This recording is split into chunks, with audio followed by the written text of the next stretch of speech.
రాజులు 2వ గ్రంథము 7వ అధ్యాయము 3వ వచనం నుంచి 20వ వచనం వరకు దేవుని వాక్యం చదువుకున్నాము.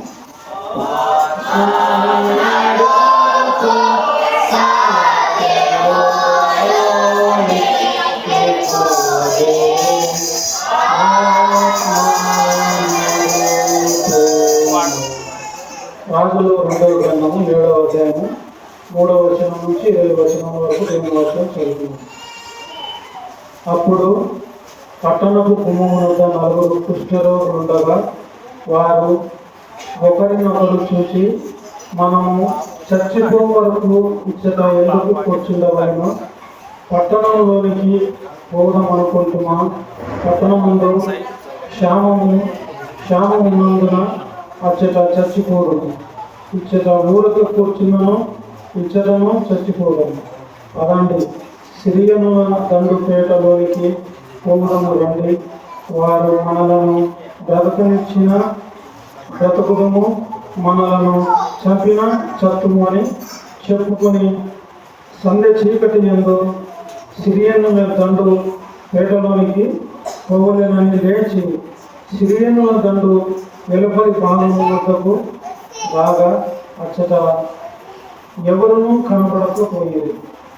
యెహోవా రథముల ధ్వనియు గుర్రముల ధ్వనియు గొప్ప సమూహపు ధ్వనియు సిరియనుల దండులకు వినబడినట్లు చేయగా, వారు మన మీదికి వచ్చుటకై ఇశ్రాయేలు రాజు హిత్తీయుల రాజుకును ఐగుప్తీయుల రాజుకును భత్యమిచ్చి ఉన్నాడని సిరియనుల ఒకరితో ఒకరు చెప్పుకొని లేచి తమ గుడారములలోనైనను గుర్రములలోనైనను గాడిదలలోనైనను దండుపెట్టలో నున్న వాటిలోనైనను ఏమీ తీసుకొనకే తమ ప్రాణములు రక్షించుకొనుట చాలుననుకొని సంధ్య చీకటిని ఉన్నట్లుగా పేట విడిచి పారిపోయింది. కాబట్టి ఆ కుష్ఠరోగులు దండుపేట వెలుపలి భాగము వద్దకు వచ్చి ఒక గుడారము వచ్చి భోజన పూర్ణములు చేసి అచ్చట నుండి వెండి బంగారములను బట్టలను ఎత్తుకొని పోయి దాచిపెట్టి తిరిగి వచ్చి మహిళల గుడారము వచ్చి అచ్చట నుండి సొమ్ము ఎత్తుకొని పోయి దాచిపెట్టారు. వారు, మనము చేయనది మంచి పని కాదు, నేటి దినము శుభవర్త మనము గల దినము, మనము ఊరుకొనక నేల తెల్లవారి వరకు మనము ఇచ్చట నుండిన ఎడల ఏదైనా ఒక అపాయం మనకు సంభవించును కనుక మనము వెళ్ళి రాజు ఇంటి వారితో సంగతి తెలియజెప్పుదాము. రెండని ఒకరితో ఒకరు చెప్పుకొని వచ్చి పట్టణపు ద్వారపాలకుని పిలిచి, మేము సిరియనుల దండు పేటకు పోతేము. అచ్చట ఏ మనిషి కనబడలేదు, మనిషి చెప్పుడైనను లేదు. కట్టబడిన గుర్రములను కట్టబడిన గాడిదలను ఉన్నవి కానీ గుడారముల దగ్గర ఎవరునూ లేరని వానితో అనగా, వాడు ద్వారపాలకులను పిలిచాను. వారు లోపల ఉన్న రాజు ఇంటి వాడితో ఆ సమాచారము తెలియజెప్పగా, రాజు రాత్రి యందు లేచి తన సేవకులను పిలిచి, సిరియనులు మనకు చేసిన దానిని నేను మీకు చూపించును. మనము ఆకలితో ఉన్న సంగతి వారికి తెలిసి ఉన్నది కనుక వారు పట్టణంలో నుండి బయటకు వచ్చిన ఎడల మనము వారిని సజీవులుగా పట్టుకొని పట్టణం ముందు ప్రవేశింపగలమని యోచన చేసి పేట విడిచి పొలంలోనికి పోయి పొంచి ఉన్నారని వారితో అన్నాడు.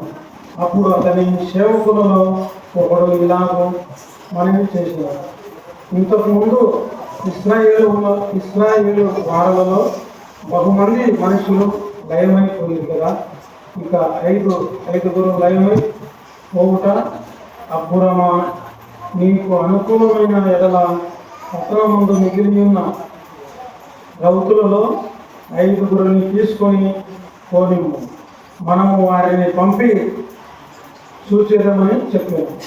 వారు జోడు రథములను వాటి గుర్రములను తీసుకునగా సిరియనుల సైన్యముల వెనక పోయి చూసి వెంటనే రాజు వారికి సెలవిచ్చి పంపారు. కాబట్టి వారు వారి వెనక యోర్దాను నది వరకు పోయి సిరియనులు తొందరగా పోవచ్చు పోయినంత లెక్క పారవేసిన వస్త్రములను సామానులను చూసి ఆ దూతలు తిరిగి వచ్చి రాజుతో సంగతి తెలియజెప్పగా జనులు బయలుదేరి సిరియనుల దండుపేటను దోచుకొని, కాబట్టి యెహోవా మాట చొప్పున రూపాయి ఒకటింటికి ఒక మాణిక సన్నిధి పిండియు 2 మాణికల యవలను అమ్మబడాను.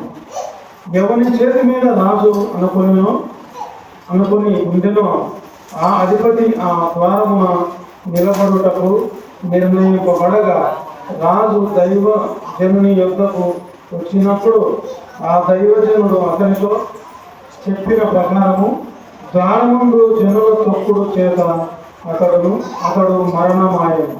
మరియు రూపాయి ఒకటింటికి 2 మాణికల యవనులు, రూపాయి ఒకటింటికి ఒక మౌనిక సన్నని పిండిలు రేపు ఈ వేళప్పుడు సోమ్రోనులో అమ్మబడునని దైవజనుడు రాజుతో చెప్పిన మాట నెరవేరను.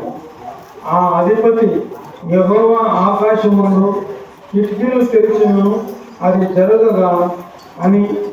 జరుగునా అని ఆ దైవజనునితో చెప్పగా అతడు, నీవు కన్నులారా చూసేదవు కానీ దానిని తినకపోదు అని ఆ అధిపతితో చెప్పాను. జనులు ద్వారం ముందు అతను చొక్కగా అతడు మరణమాయను కనుక ఆ మాట ప్రకారము అతనికి సంభవించాను. ఇప్పటిదాకా వివరించారు.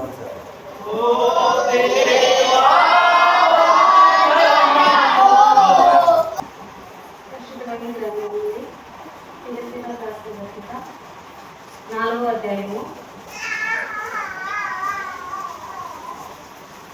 4వ వచనం నుంచి